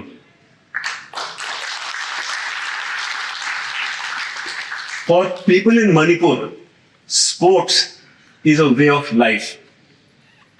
आप किसी भी गांव में जाओ, किसी भी बस्ती में जाओ, सुबह बच्चा स्कूल जाने से पहले जरूर जाएगा, जॉगिंग करेगा, थोड़ा फुटबॉल खेलेगा, हॉकी खेलेगा, 4 बजे खेलेगा, 4:30 बजे खेलेगा, 5 बजे खेलेगा, लेकिन 7 बजे स्कूल भी पहुंचेगा। ये जो कल्चर है वहां पे, वो मैंने कहीं हमारे देश में कहीं नहीं देखा। इसी के कारण हमें आज इस मुकाम पे, इस लेवल पे मणिपुर के स्पोर्ट्समैन मिलते हैं। दोबारा मैं आपको बताऊं पूर्वोत्तर के बारे में, नॉर्थ ईस्ट। जब हम कहते हैं कि 2047 में विकसित भारत होगा, तो इसमें पूर्वोत्तर का बहुत बड़ा रोल होगा। क्यों? कई चीजें हैं। अगर आप हाइड्रो पावर लेते, जिससे आप बिजली उत्पन्न करते हो, 45% हाइड्रो पावर है नॉर्थ ईस्ट में, और उस 45% में से 30% केवल एक स्टेट में है, अरुणाचल प्रदेश। अगर आप जंगल देखें तो पूरे देश में जितना भी जंगल है उसका 37% पूर्वोत्तर में, 37%, और जमीन की केवल 8%। इसी तरह अगर आप मिनरल्स देखो, रेयर अर्थ मिनरल्स, जिसके बारे में काफी चर्चा हो रही है आज, सबसे ज्यादा, सबसे अधिक नॉर्थ ईस्ट में। लेकिन ये कुछ स्टैटिस्टिक्स जो है, केवल इस पे मत आप ज्यादा सोचिएगा, खास आपको सोचना चाहिए वहां के लोगों के बारे में। और यहां पे मैं हिस्ट्री में चला जाता हूं। अब हम केवल मणिपुर का देखते हैं। बैटल ऑफ प्लासी आप सबको पता है कब हुआ था? 1757। बैटल ऑफ प्लासी से अंग्रेजों ने भारत पर कब्जा करना शुरू कर दिया था, और वो खत्म कब हुआ? 1891 में, 1891 में, जब एंग्लो मणिपुर वॉर हुआ था।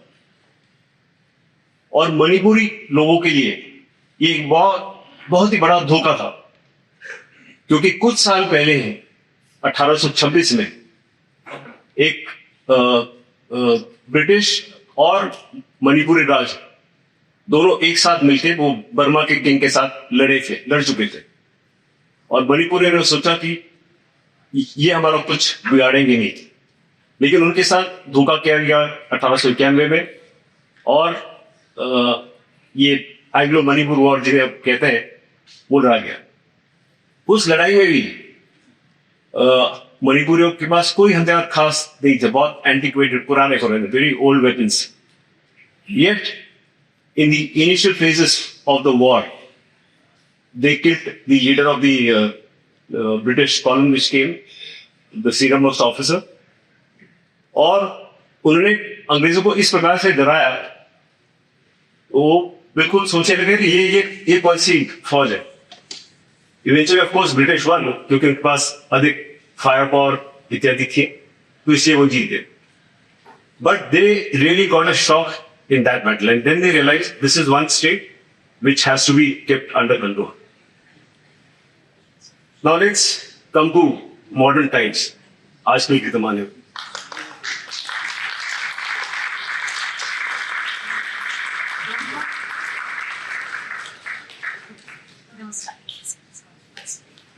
तो जो आपने मणिपुर में पढ़ा हो, मीडिया आप लोगों ने काफी फॉलो किया होगा, 3 मेजर एथनिक ग्रुप्स हैं। मैतीस जो कि तकरीबन 53% क्या कि 53%, नागाज जो कि 18% लोग हैं, और बुद्धिस्ट जो 15-16% के बीच है। कई सालों के, कई दशक तक ये 3 समुदाय जो है बिल्कुल एक साथ रहे, पीसफुली रहे, और ये कॉस्मोपॉलिटन स्टेट के तौर पे रहा है। लेकिन इसकी खासियत एक ये होगा कि जो हमारे स्टेट्स, जो पूर्वोत्तर के स्टेट्स जिनका बॉर्डर म्यांमार के साथ है, आपको पता होगा नॉर्थ से साउथ की तरफ आप चले जाए, सबसे ऊपर है अरुणाचल प्रदेश, फिर नागालैंड, फिर मणिपुर और फिर मिजोरम। 1643 किलोमीटर है ये केवल ये इंडो म्यांमार बॉर्डर, और इसमें केवल मणिपुर का है 298, यानी तकरीबन 300 किलोमीटर का ये बॉर्डर है।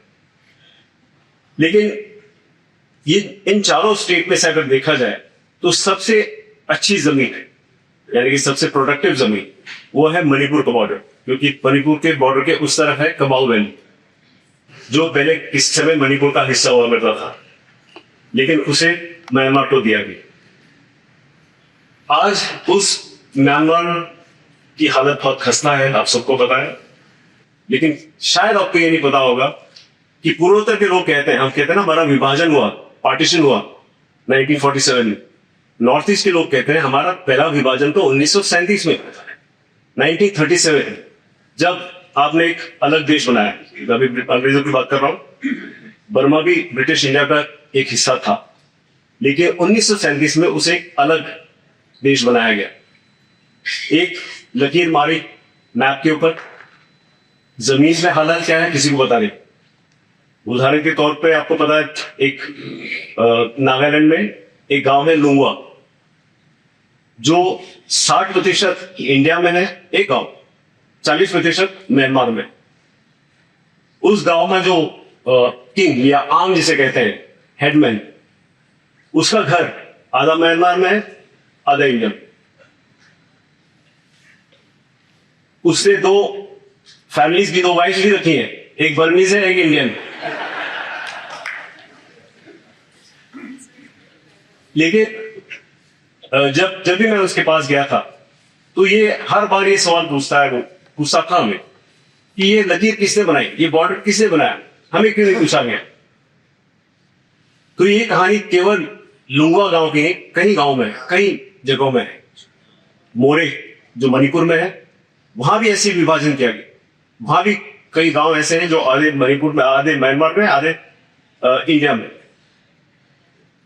तो इसके कारण इन पर काफी खराब असर हुआ है, क्योंकि फैमिलियां कट गई, बढ़ गई। लेकिन आज की तारीख में एक फ्री मूव रिजीम, जिसके बारे में आपने सुना होगा, पिछले साल इसे बंद घोषित किया गया हमारी सरकार के तरफ से।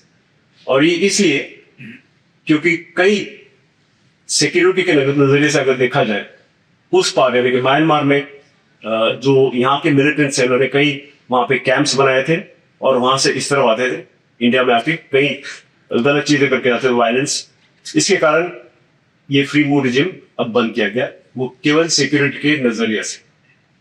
इसके साथ साथ एक और जो चीज जो मुझे बहुत चिंतादायक लगती है वो ये है ड्रग्स। आपने सबने सुना होगा एक गोल्डन ट्रायंगल है वहां पे, म्यांमार, लाओस और थाईलैंड के बीच। क्या आपको पता है ये गोल्डन ट्रायंगल शुरू किसने किया था? इसकी भी कहानी, ओपियम वॉर के बारे में आपने सुना होगा, जो अंग्रेजों के बीच में और चीन के बीच में हुआ कई साल पहले। तो उस समय चाइना वाले लोग समझ गए कि इस ओपियम में ताकत कितनी है। अगर यही ओपियम कहीं और हम इसका कल्टीवेशन अगर शिफ्ट करें तो इसका हमें काफी फायदा हो सकता है हमारे देश से थोड़ा दूर। और उन्होंने ये एरिया चुन लिया क्योंकि इस एरिया में मौसम, वेदर और जमीन, सॉइल, ये दोनों अच्छे हैं। तो ये जो गोल्डन ट्रायंगल बना है इसकी शुरुआत उन्होंने करी थी। अब ये गोल्डन ट्रायंगल में जो ओपियम कल्टीवेशन, पॉपी, ये काफी बढ़ चुकी है और धीरे धीरे इसका जो सिक्योरिटी फोर्सेस ने पकड़ा है, उदाहरण के लिए पिछले 4 साल में 5,000 करोड़ ड्रग्स ये केवल असम राइफल और इंडियन आर्मी ने मिलकर पकड़ा है। और मैं समझता हूं this is just the tip of the iceberg, it's far beyond all of this. If there is trouble in Manipur today, weapons moving across, again there is a role of China. Insurgency itself, when it started, the Naga insurgency, when it started 1955, all of them went to China, got trained, weapons. Naga insurgency के बाद next came Mizoram insurgency, next came Manipur insurgency, then came Alpha, then came Tripura. All of this, in some way, there is a China linkage. And coming back to Manipur today, if something has happened, two communities are fighting, there is a certain country which is helping this. I will leaving that for you to guess. But having said all this, ये सब कहने के बावजूद अगर हमारा act East policy successful होगा, जो कि मुझे पक्का यकीन है होगा, ये जो भी टेम्परेरी जो लड़ाई वड़ाई चल रही है ये सब खत्म होगा। So our outreach to South East Asia, Act East policy will be a huge success because for many years we have been looking towards the north and west and we have made no headway. Our future is in the east. That is why Act East policy. And this Act East policy is what will make a difference, and this is something that I want to tell the young audience that is driven by. On that note, I thank you. Dhanyawad. Yes. Thank you, Mr. Nayak. आपके प्रारंभिक वक्तव्य में बृहद प्रकाश डाला north east की स्थिति पर मणिपुर पे। जब धरती के दामन पर हो दाग लहू के होली, जब धरती के दामन पर हो दाग लहू के होली, कैसे मैं गीत सुना दिव्या कुमकुम रूली के। आपने जो व्यक्त किया वो हमने सुना, जो अव्यक्त छोड़ दिया, अनकहा छोड़ दिया, उसकी हम सबको अनुभूति है। साधुवारा। अब आपके समक्ष इस ओजस्वी वक्ता को मैं प्रस्तुत करूंगा, वो किसी परिचय के मोहताज नहीं है। श्री राम निकवान, आपने इनको टेलीविजन में देखा होगा, विद्वान विचारक और हम सबको लाभान्वित करने के लिए आज आपने बहुत समय दिया है। कृपया मंच आपका है।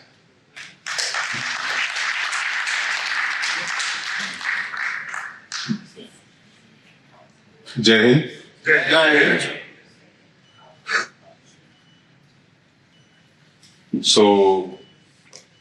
आज हम चर्चा कर रहे हैं इंटरनल सिक्योरिटी चैलेंजेस को लेके, और जैसे मेरे से पहले के जो वक्ता हैं उन्होंने आपको भारत के विभिन्न क्षेत्रों में घुमाया, तो आपको थोड़ा सा पंजाब की तरफ भी लेके आएंगे। परंतु इससे पहले कि जो मूल विषय है उसको हाथ लगाया जाए, समझना ये पड़ेगा कि जो चैलेंजेस हम आज फेस कर रहे हैं internally, whether it is Jammu Kashmir, Punjab, Manipur, down south या जो रेड कॉरिडोर है, नक्सल है, इन सब का जो बटन है वो भारत के बाहर है। तो to secure the internal environment you have to focus on the external environment. तो आप देखते हैं कि इनिशियली जब 2014 में सरकार आई, जब प्रधानमंत्री मोदी ने टेक ओवर किया, तो विपक्ष को ये बड़ी दिक्कत थी कि साहब ये तो विजिटिंग प्राइम मिनिस्टर, भारत पे तो कम होते, बाहर ज्यादा होते। तो securing that external environment was of utmost importance. और ये दुनिया बाइनरीज में है आजकल, it is not that unipolar world that used to live in पहले। सो ये दो दुनिया वो है, एक वर्चुअल वर्ल्ड है जहां पे हमारे को चैलेंजेस फेस करने हैं और उनको कन्फ्रंट करना है और डील करना है, और दूसरा है real world. Real world challenges discuss हुए। ऐसे ही आजकल एआई का दौर है, इसमें डीप सीक है तो इसमें डीप फेक भी है। There are a lot of ways जिससे भी ना गलेबल माइंड्स को, यंग माइंड्स को इन्फ्लुएंस किया जा सकता है। और you have to work in tandem in both these worlds, the real world and the virtual world, जिससे कि आप अपना जो आंतरिक एनवायरनमेंट है इसको आप कंट्रोल करेंगे। सो पॉलिटिकली स्पीकिंग, खालिस्तान पे अगर आए तो it is a political project, it is not a real project. Because real project में क्या होता है, जैसे अभी नायर साहब ने बताया कि there are weapons, there is money, there is funding. और आपने कभी भी अगर किसी भी जेनेसिस में जाना हो, डेप्थ में जाना हो, या आपको समझना हो कि ये चल कहां से रहा है, तो you just follow the money train. आप मनी ट्रेन फॉलो करते जाएंगे, you will get to know where is this all coming from and who is funding it and where is the ideology coming from. So similarly in this issue of Khalistan, you will find that all the money that there is coming either from Pakistan or Dubai or from the US or the Five Eyes countries. फिर आप देखोगे कि इसकी demand और इसके बारे में चर्चा और इसके बारे में डिबेट और इसके बारे में रेफरेंडम्स कहाँ पे आ रहे हो। रेफरेंडम्स को ऐसे पेश किया जाता है जैसे ये कोई यूएन सैंक्शन रेफरेंडम हो। It is not a UN sanctioned referendum. It is a referendum like a random person or an organization will say कि हम करते हैं इसको, and then since states behind are sponsoring these referendums, and why is it being used? Rightly, a speaker before me touched that part. Getting into a war with India, confrontation directly is an expensive affair, and there is no guarantee of winning it.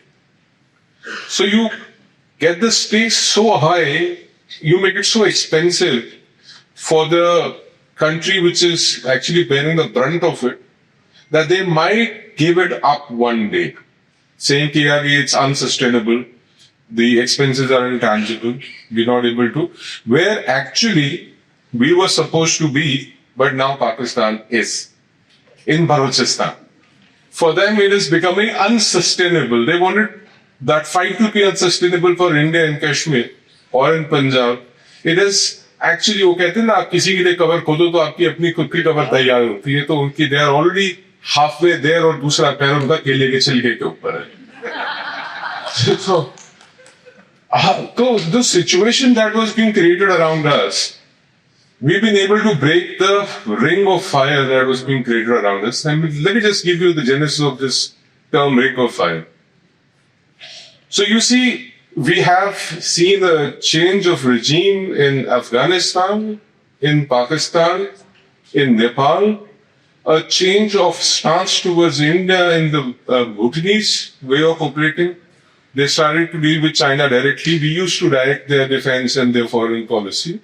And then there is a regime change in Bangladesh, then there is one in Myanmar. Coming down south, you'll see a regime change in Sri Lanka, then in Maldives. Bacha kya? Bharat. So you've been barbecued around. Now, आपके तरफ सब तरफ आग लगा के you've been barbecued. So you were the target. So that is how it all, the ring of fire theory is this, that आप इतनी heat बढ़ा दो. And then इससे क्या होगा कि they will get a sustainable supply of terrorists, insurgents, money trail, easy land use of a foreign nation which is adjoining India to send insurgents inside India. But बावजूद इसके, so there are people who are associated with the security establishments, Jal service area, you understand, CINCT areas. for everyone else's convenience, CI is counterinsurgency, CT is counter-terrorism. So CI-CT areas के बाहर भारत में 2014 के बाद there has been no terrorist attack. And that goes to the credit of men and women who are in uniform and who are not in uniform.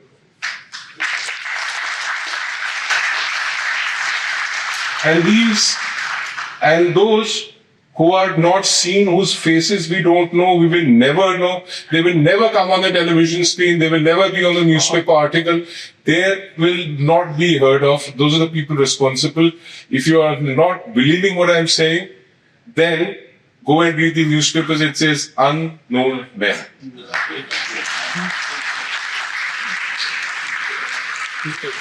What country is being secured by people you would never know exist, but they do, and they stop. That's why we have been able to break the ring of fire, and that is why we are able to keep our country secure while the rest of our surroundings are burning.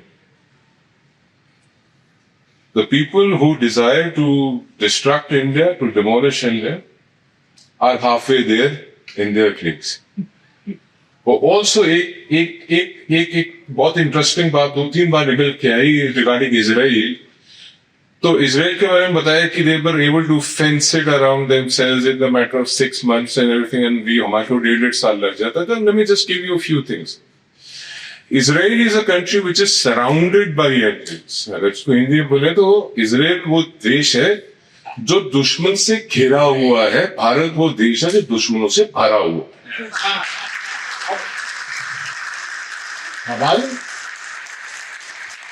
हमारी नागरिक जो दुश्मन funding करता है. देखिए कि launching an attack on India is an expensive affair, और भारत इतना बड़ा देश है कि you can't break India by externally attacking India. India has to implode like USSR. You have to create situation like USSR. Firing a cruise missile at India would cost you $10 billion. But buying one political joker will cost you 1/10 of it. तो ये जो security के अंदर भारत के अंदर ये disturbances create करने का धंधा, ये कम खर्च वाला मशीन है. You spend little and you know the minimum investment, maximum dividends. और हमारे देश में कहने की बात ये है बिकाऊ माल बहुत. हाँ, इट्स अक्रॉस स्पेक्ट्रम. और आप चाहे वो देख लीजिए कि साइंटिस्ट फ्रेटर्निटी में हो चाहे पॉलिटिकल फ्रेटर्निटी में हो, हमको हर वॉक ऑफ लाइफ में डिग्रेडेड आवर वैल्यूज. और उसके ऊपर जो सबसे बड़ा दुश्मन है within, I am telling you, and we have a MP here, madam please raise our voices in the parliament. We are not able to get to the people who matter. This red tapeism, the system is an enemy of the country. And I am making a very strong statement. Very true. This system is not allowing India to grow at its potential, at its level where India should have been. The external powers, all right, the people within, all right, but the system will not enable us to get strengthened.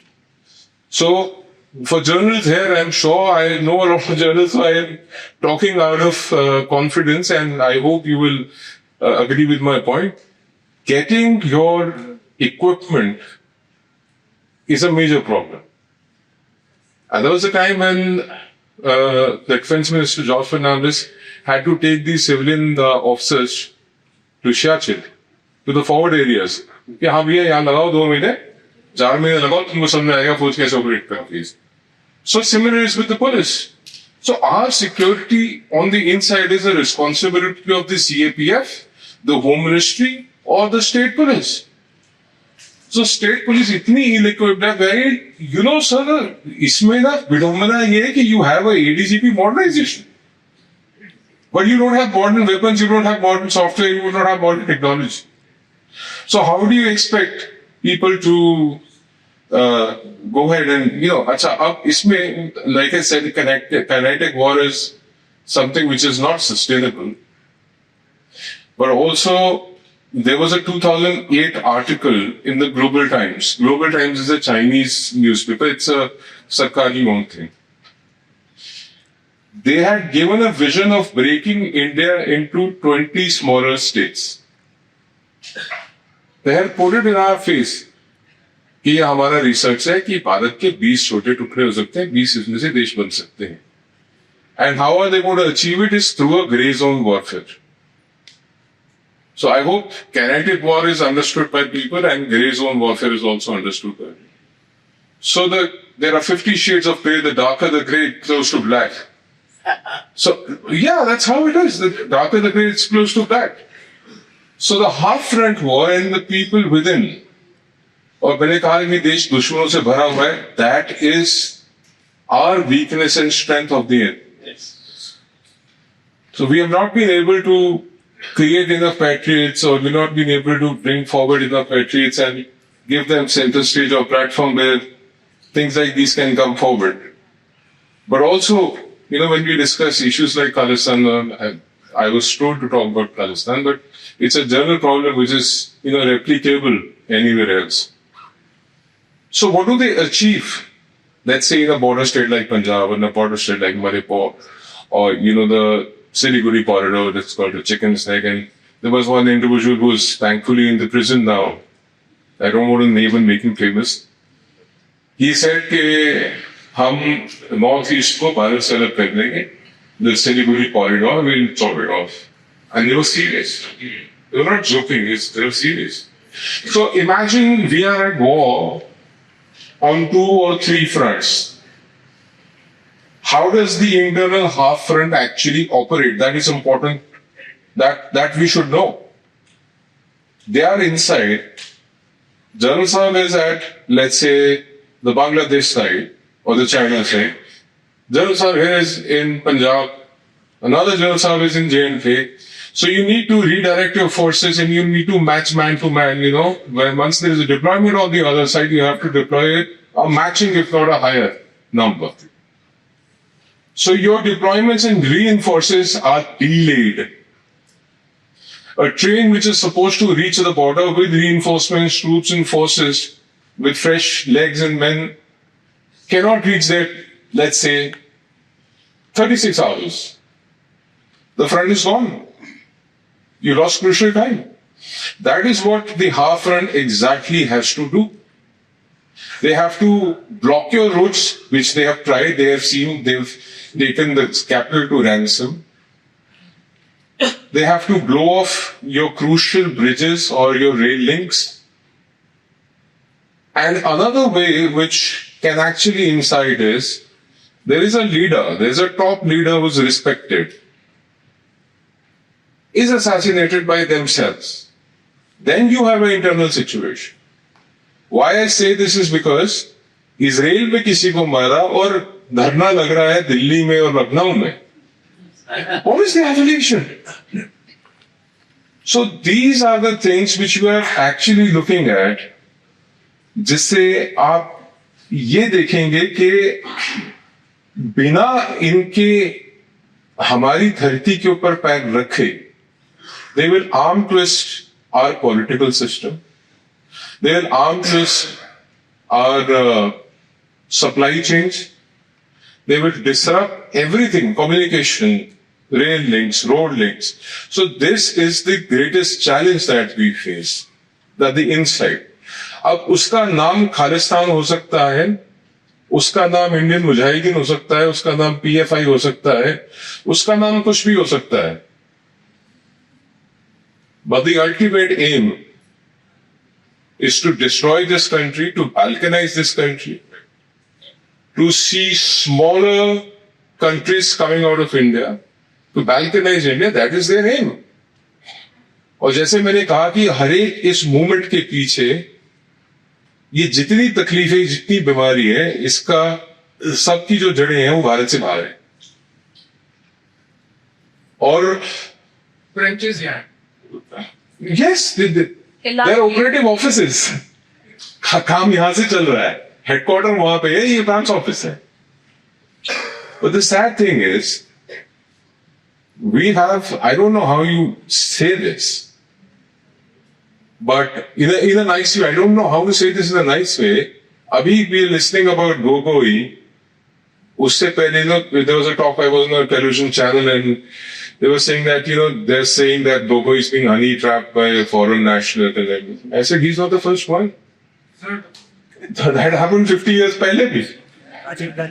And we are facing the brunt of it today.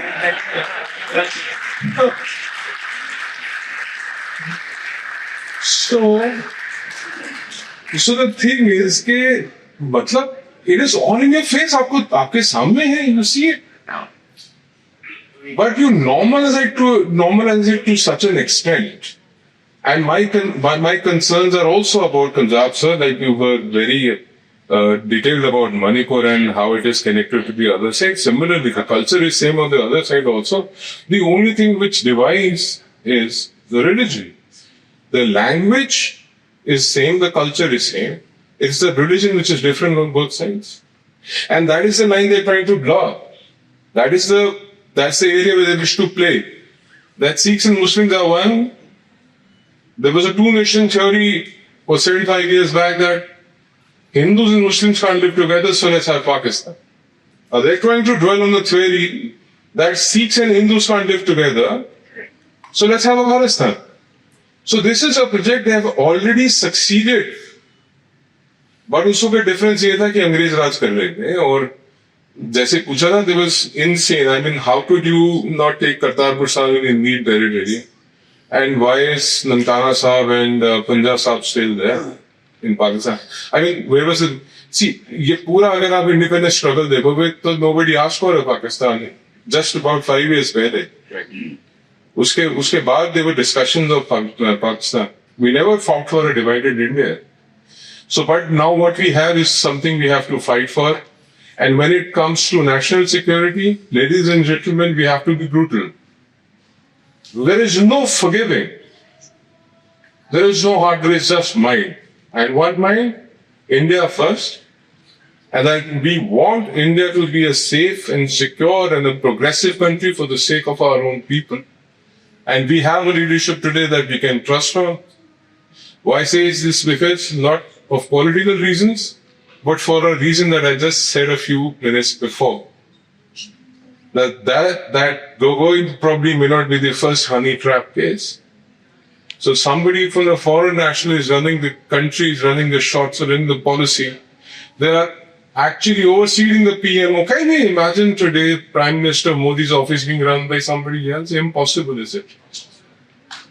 So you have a National Advisory Council running the country, which runs the Prime Minister office, who tells the Prime Minister what to do and how to do it. But coming back to the Sikhi and Sanatan, we have the same roots. And believe me, you ladies and gentlemen, Sikhi is the strong arm of Sanatan. We are the stronger thing. We played with our blood.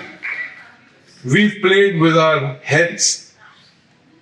And if I may, because the story will become a little too sensitive for everyone to hear, with every shred of our body we played for it. With every shred of.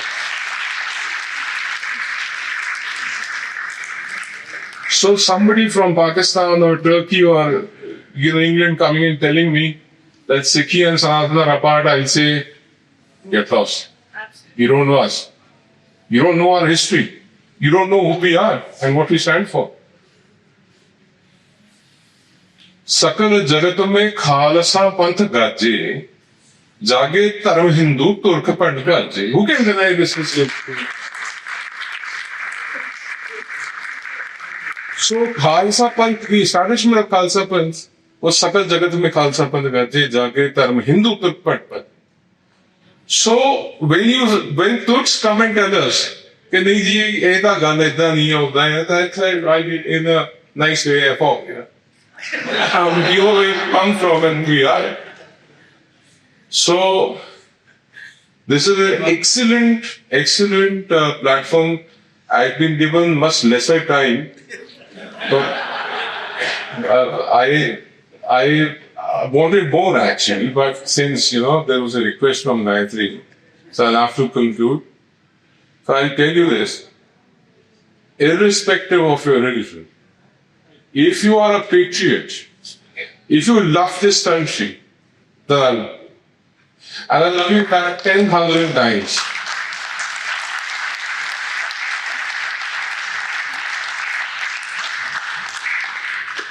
Also, just because of propaganda which is being done against the Sikhs and the Hindus, never fall for it.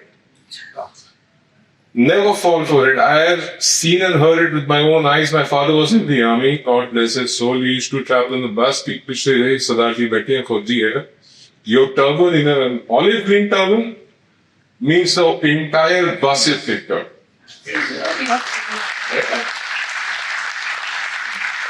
That is a sense of stupidity each individual has to instill in all citizens. And if you know somebody who's a Bakaumal, whose soul is sold to the devil, to the enemy of this country, you must report it. You must name and shame them. You should bring them forward. And how do I end this? I don't know. But I love you all. Yeah, that will happen for sure. But I love you all. And Bharat Mata ki Jai, Jai Hind, Jai Bharat, Vande Mataram. Lobone Soha.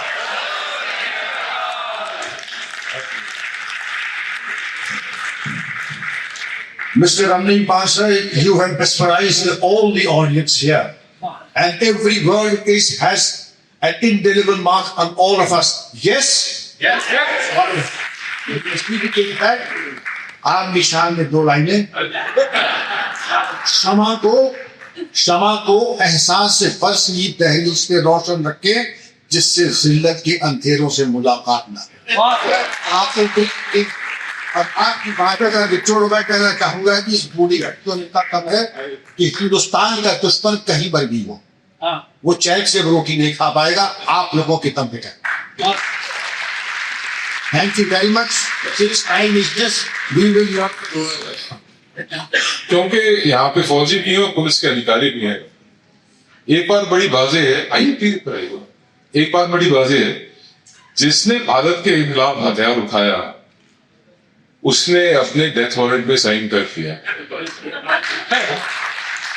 पर जिसने भारत के खिलाफ कलम उठाई या mic उठाए या आवाज उठाई, उसका क्या करना है वो बांसुरी सलाची है। फौजी के फौजी वाले काम किए भी समझिए कुछ काम किया आओ अपना काम इसके लिए खाएगा। गायत्री जी अनुमति हो क्योंकि समय कम है बांसुरी जी को सुनने के लिए लोग बेकार है मैं समझता हूँ प्रश्न जिनको प्रश्न पूछना है अपनी जिज्ञासा बाहर शांत करेंगे। किताब कवल उठाई या कलम उठाया या आवाज उठाए सुबह गायब हो किस छोटी मोटी चीज है।